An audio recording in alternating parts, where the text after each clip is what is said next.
Yes, a very warm welcome on behalf of me and Jack. I feel really at home here.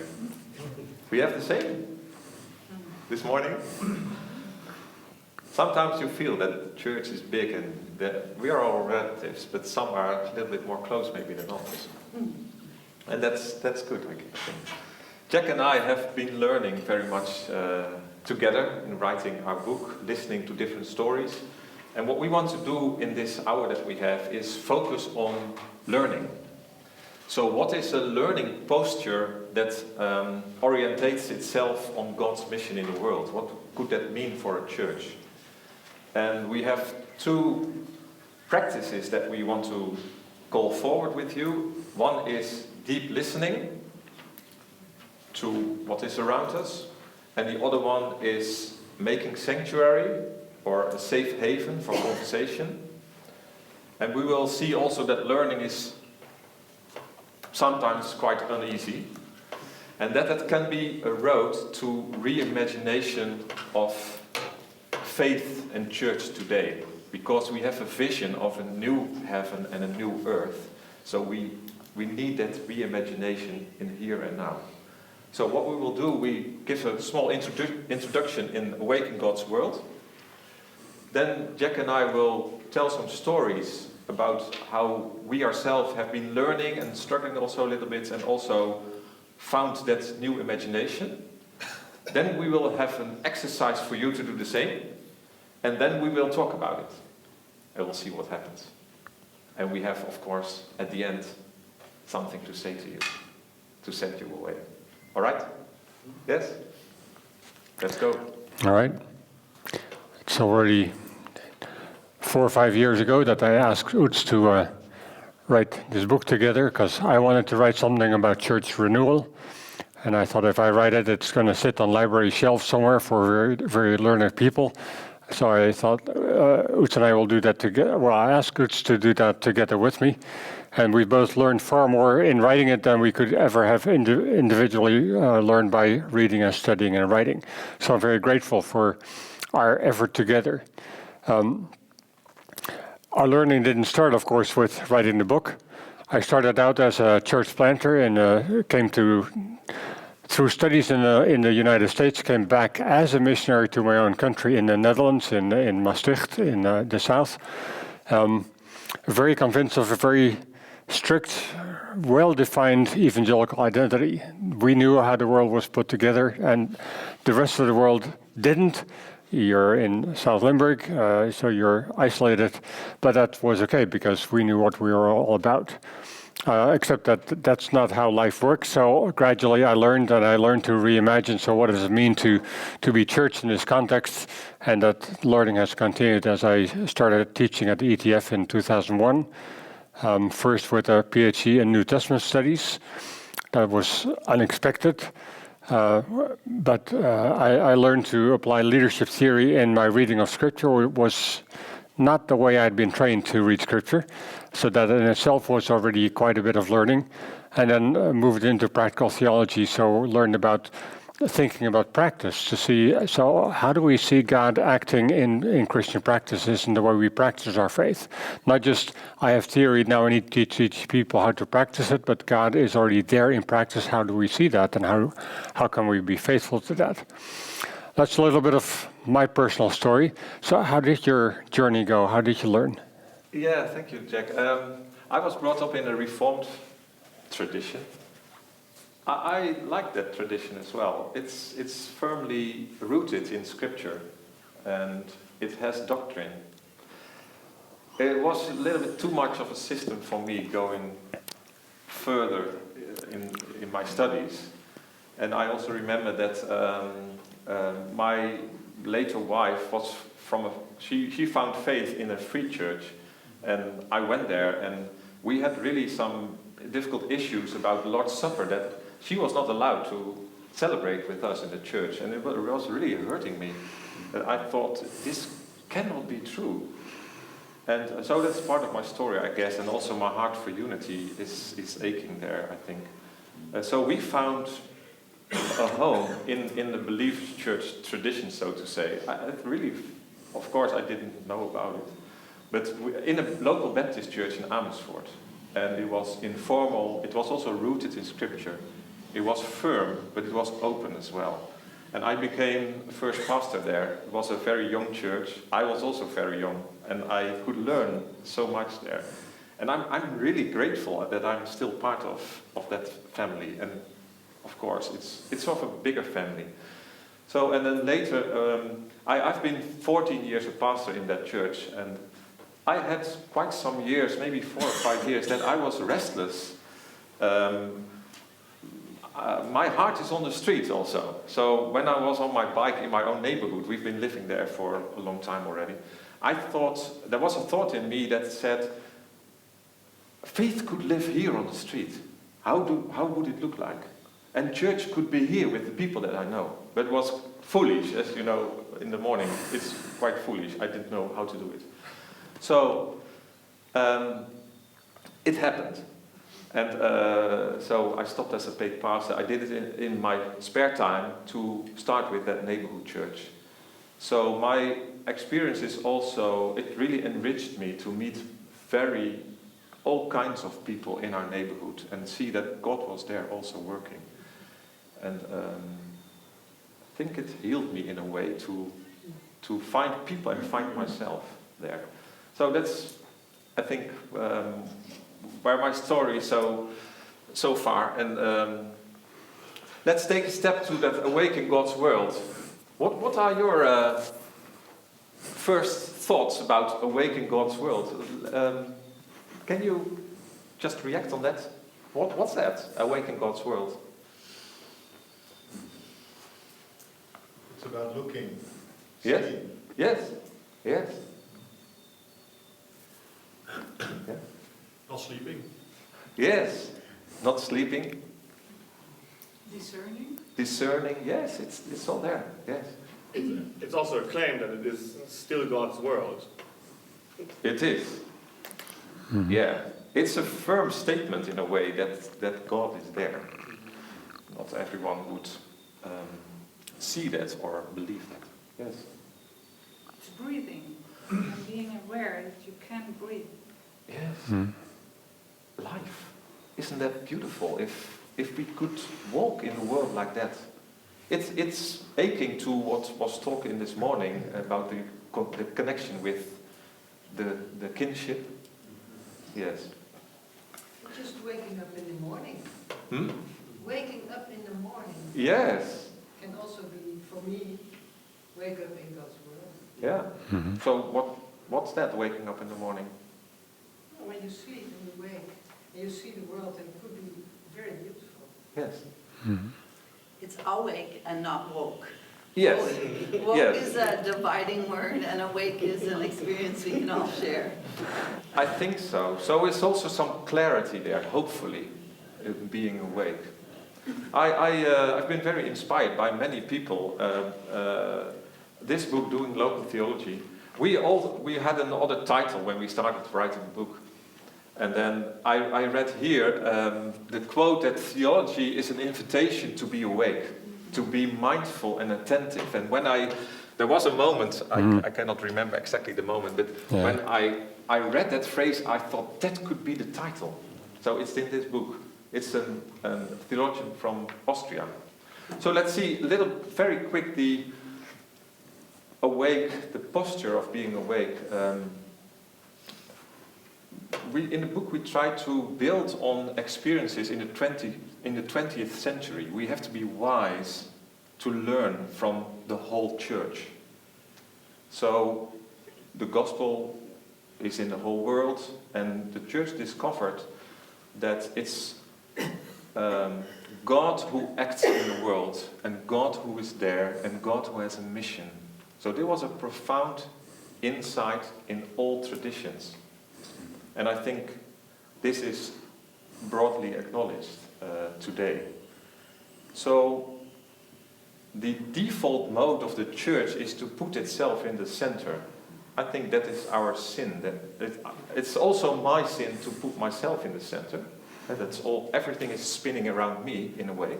But that's also for the church, that we have to see how it does harm when everything is spinning around. So that's the ecclesiocentric way of being church or faith. So we think the 20th century has learned that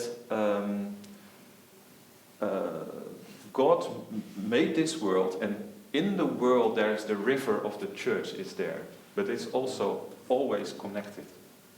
So what we try to do in the book, is to, when we really believe in this and we want to act on it, what would faith look like in our century, and what would church look like? And the posture of being awake, I like this quote from John, that Jesus tells that his Father is active, is doing very much. My Father is at work, he says. So I believe today, still God is at work, God is active.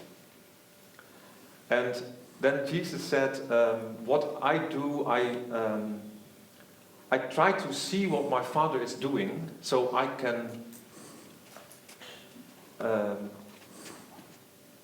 cannot do nothing by himself. He can only do what he sees his Father doing, because whatever the Father does, the Son also does. So this is, can we be awake to discern what God is doing, what the Father is doing, what the Spirit is doing?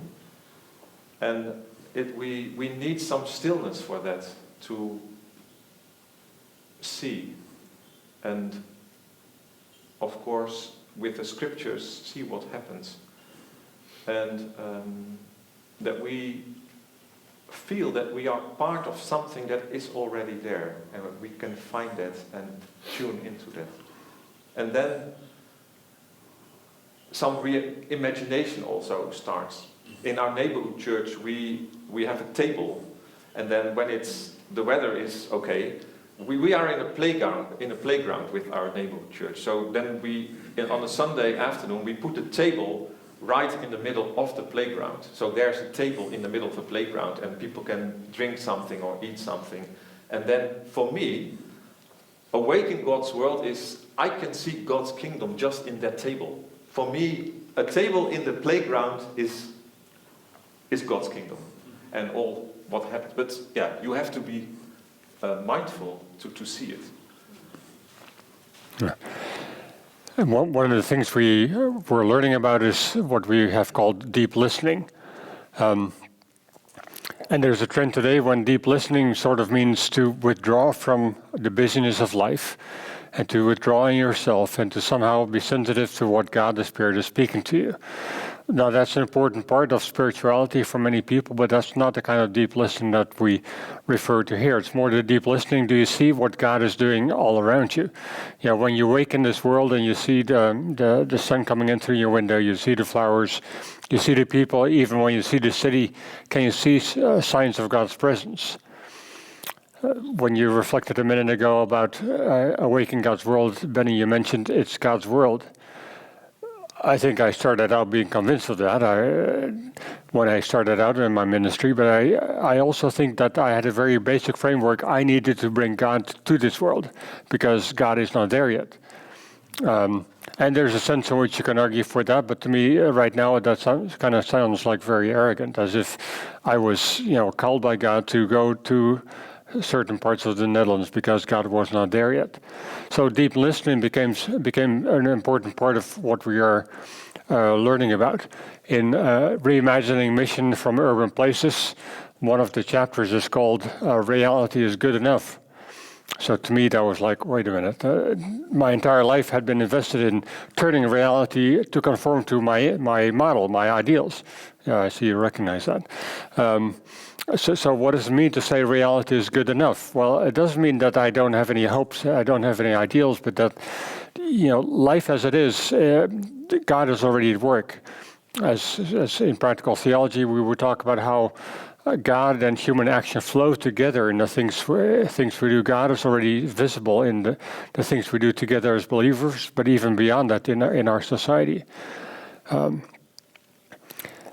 There's a couple of things where I noticed that. We moved to Houten, just under Utrecht, a few years ago.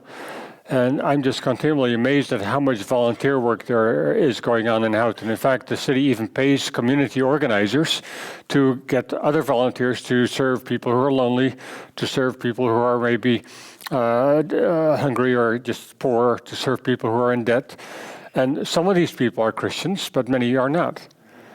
Now, you might think, well, that's just civil society, that's nice, but we still need to preach the gospel. Well, we do.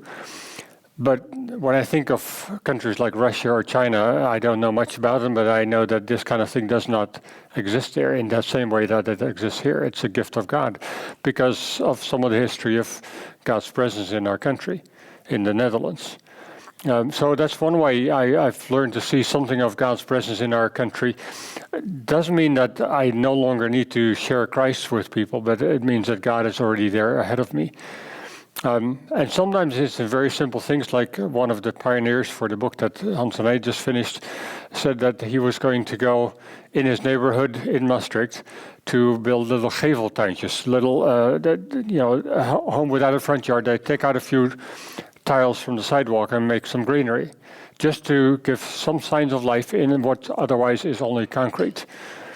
Is that a bit of God's creativity visible? I think in some sense. I was trained to ignore those things because I needed to preach the gospel, but I think there's more going on there than we realize. When we were working on our book, we had a little contest between us. Oeds had Theology to Go from Mike Pierce. I was working with Richard Osmer and his 4 Steps of Practical Theology. Perhaps you know those things. They're both reflection cycles to help you learn and to help you reflect on what you see happening. So we were, I think, sort of vying for attention, like, no, this cycle, that cycle. And then we thought, well, maybe we just have written our own missional learning cycle. So this is actually the overview of the entire book.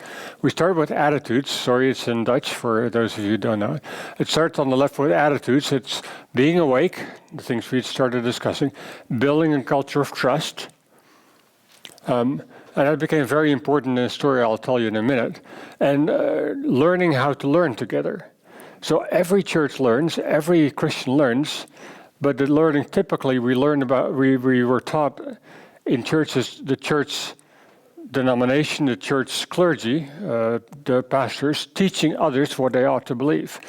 Now, that's important. We want to disciple people, and part of discipling is, pardon me? Yeah. Yes. Yeah.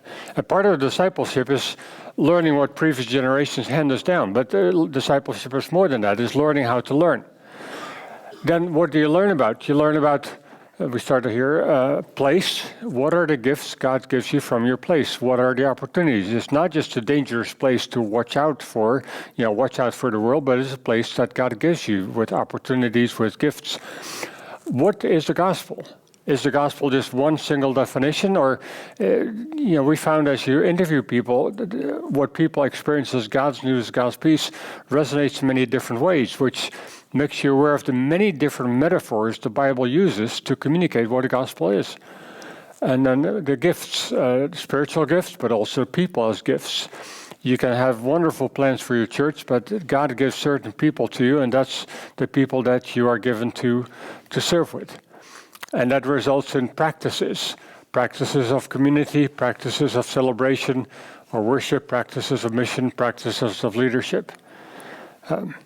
Now that's the learning cycle that actually represents our entire book. So in what we have in mind, we don't want to create the umpteenth church model that if you just do it this way, then your church will grow. That has worked in many different places, many different models, but we often feel that doesn't meet the needs of most churches. This is sort of a reflection cycle to help you figure out, so in your context, with your local ingredients, how do you make church? How do you do it? Is it a cookie cutter model, like I started out with a church planter? We knew churches in the States, and that's what we're going to reproduce in Limburg. Or do we have a way to learn to contextualize our church more appropriately? Well, I think with that, then we probably would like to share some of our stories.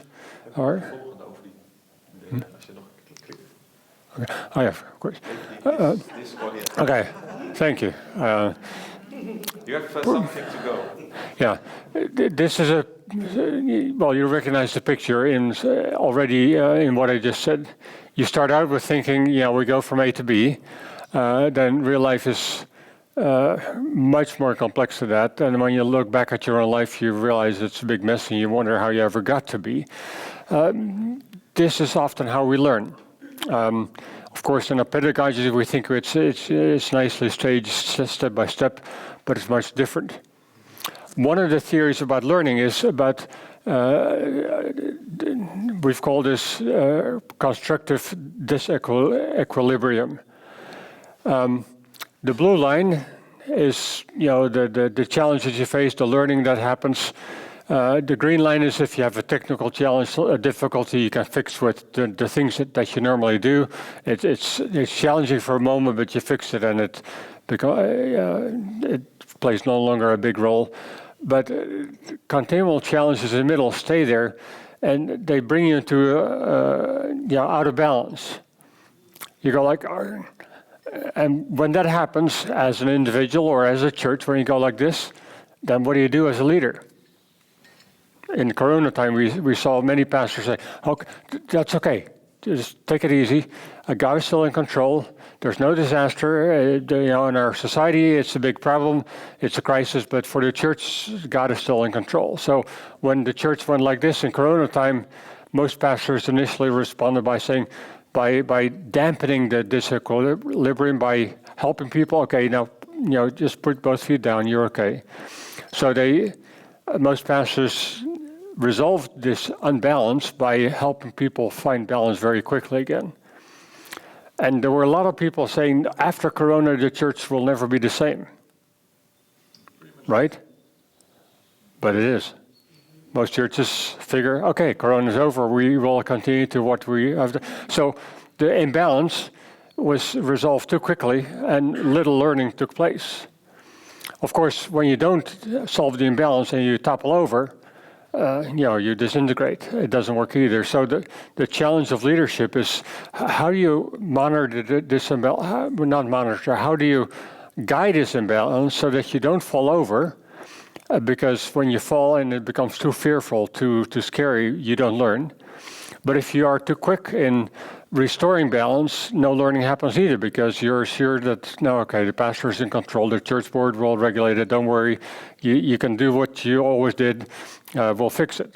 So the challenge of leadership, of learning, not just learning to solve this particular problem or that one, but the challenge of learning is to somehow find a way to maintain the unbalance to a healthy level so that you will actually learn. All right. And I think that's where we are next. Yes. Let's do some short stories and not too long, because otherwise there will be not enough time for you to go to your story. Yeah, thanks. We found out that this was quite helpful, the disorientation and trying to learn. So what we want to do is to tell one or two stories from ourselves, how the disorientation and the uneasy learning could help for a new imagination, also for Believers Church. So you see my neighborhood here. One evening a lady phoned me that she had a negative influence in the house. If I could come with holy water to clean the house. It was new for me. It was not in my tradition, not Reformed, not in the Believers tradition. So I thought, what to do? And I went there the next day, because in our neighborhood everybody lives in the moment. You cannot say, I will come next week. It's just not there. So it helps me to become more in the moment. Everything happens in the moment. This next day I was there with a lady from our neighborhood church. I knew I needed somebody who was mature in faith. So we were there. It was in COVID time. We came inside and we immediately, there was a handshake. So it was not even allowed to shake hands. So for me it was very scary in a way. But I knew the family from our games night with the kids. So there was some warmth, there was some trust, and still it was so strange world for me. They had a big cake for me, very big, with whipped cream on it, so there was a welcome. So, and they told about what happened there in the family. There was sorrow, the woman started to cry, there were some other things, and the people here in our neighborhood, and also they are very direct, far more than I'm very polite, and I try to. And so one moment they told what was there, and I said to them, there was a lady, her husband, and another lady, and the two of us. So I said to them, well, you have invited me to tell. They also went to what do you do with the truth telling from coffee.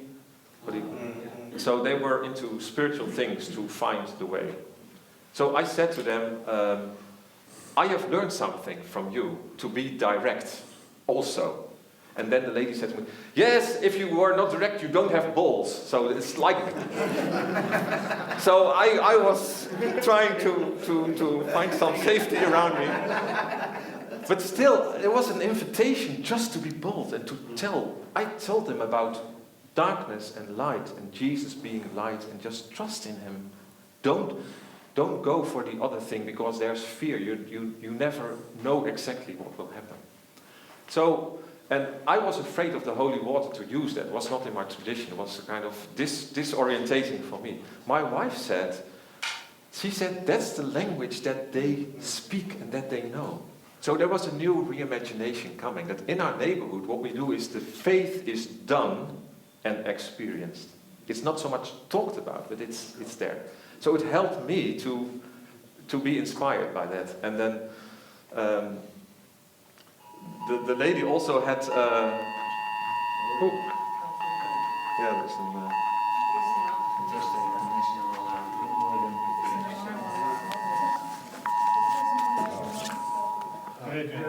So what we did, I asked them we had some water from the water system, but then the lady said, well, I have water in my fridge already 10 years, and it was a plastic Mary with water from Lourdes. She asked me, is this right? I said, yes, of course, this is right. So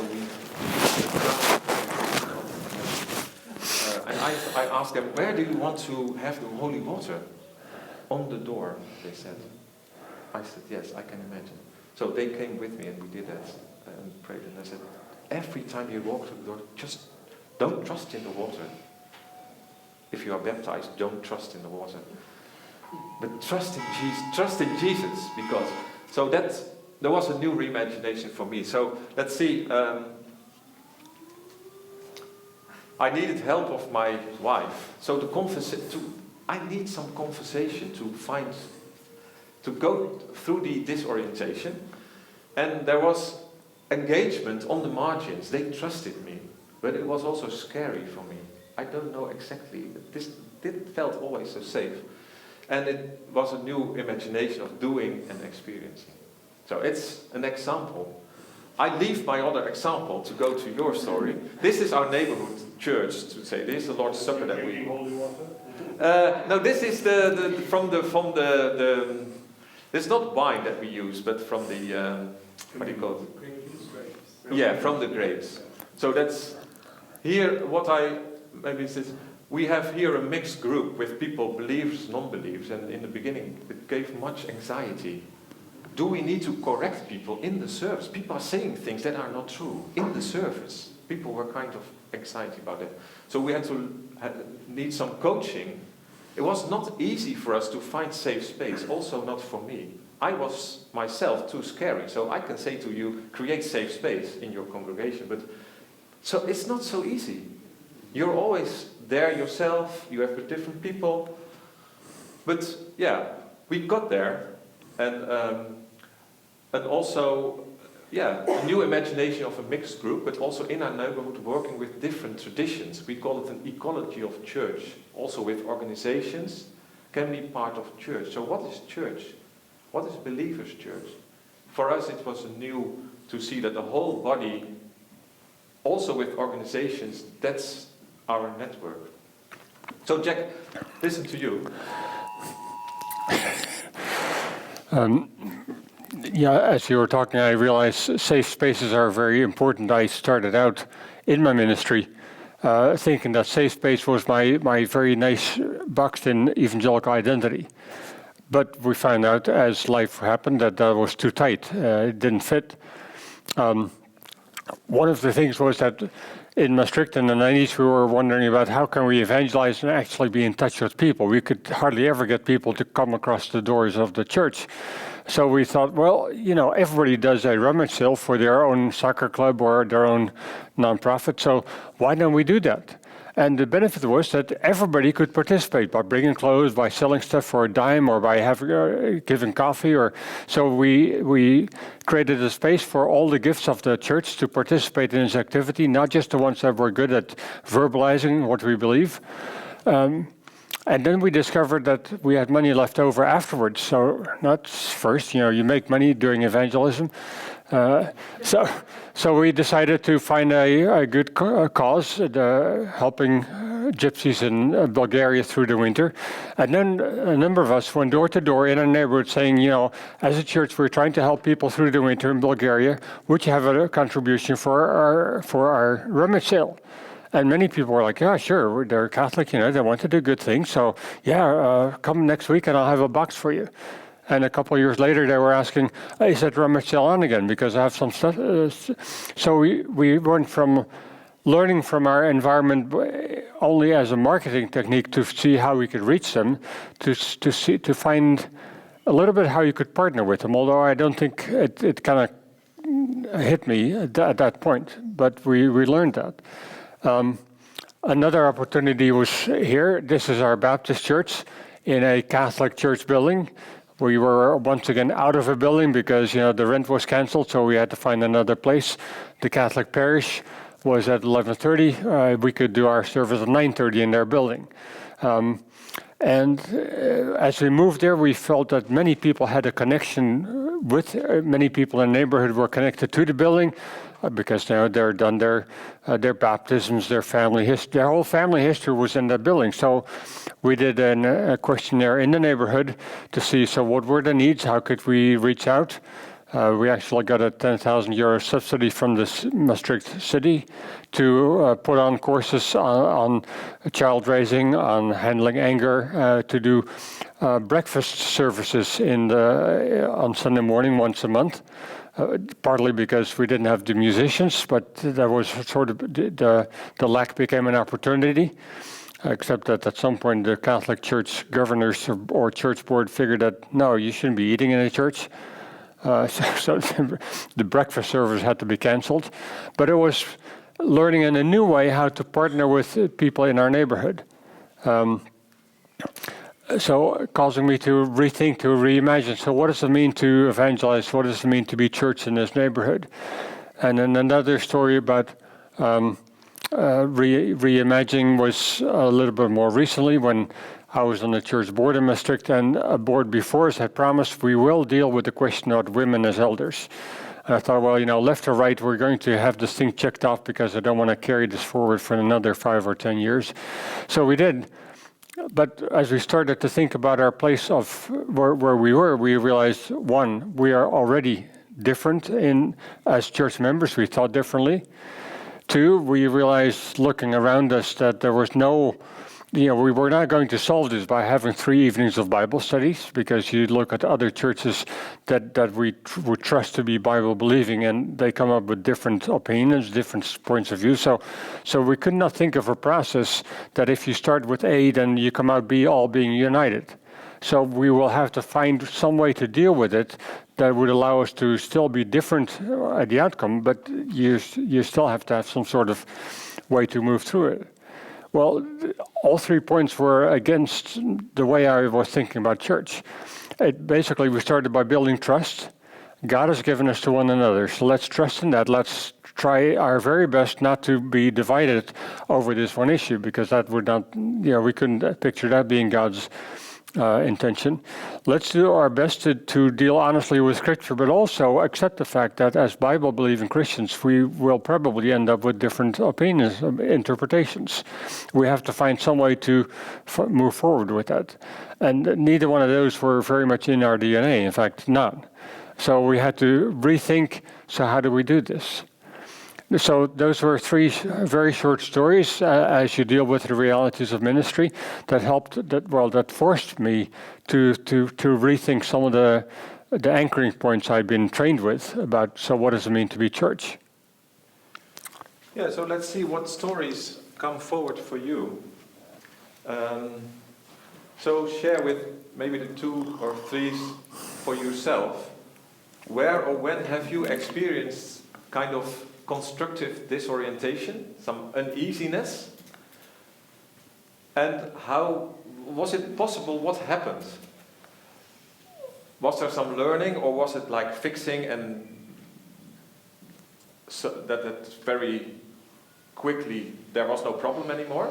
Or was there some space to learn? Was there deep listening, safe space? What was God doing? Was there something new, something reimagination happening? Is this clear enough? Take some time, and then we'll see what kind of stories are here. Yeah, so take, I guess, 10 minutes together, 2 or 3. Yes, let's go.